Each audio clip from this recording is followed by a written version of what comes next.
Guys, ito na naman ako magluluto ng aking lunch.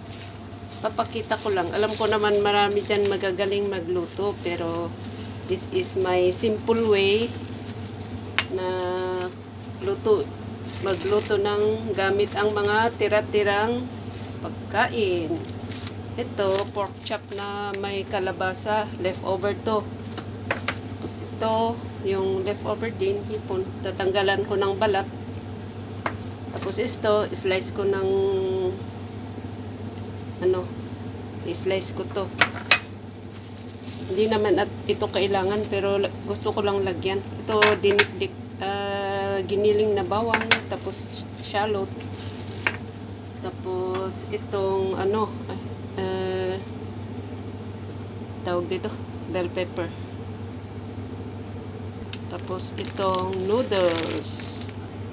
Itong karne na pork chop, isa lang gamitin ko kasi sabi nila kapag daw kumain tayo ng karne, yung isang ganyan daw ang dapat kainin sa isang kainan. So, ito lang ang slice ko. Big sabihin yung gaano kalawak daw nitong kamay natin, ganito daw dapat ang kalaki ng karne, wag sumobra. Lagyan ko ng konting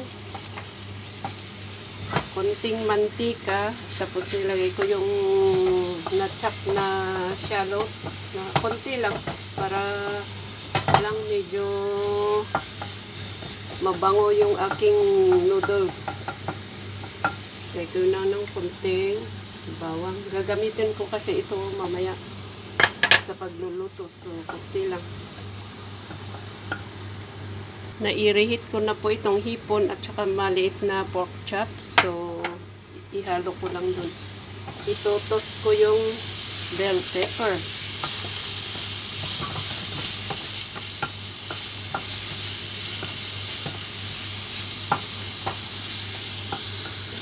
Tapos ilagay ko na yung aking nairehit na. Hindi kailangan ma-overcook yung bell pepper kasi okay naman na kahit kainin na hilaw.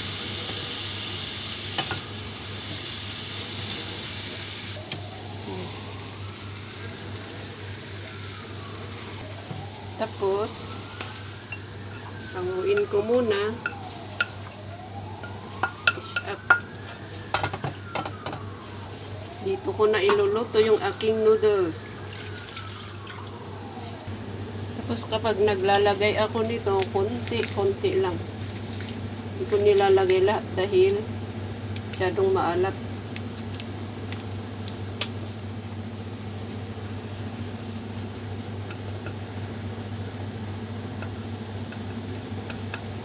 Ilagay ko na to. Maluto ng konti. Naluto ay naitos ko lang kasi kanina.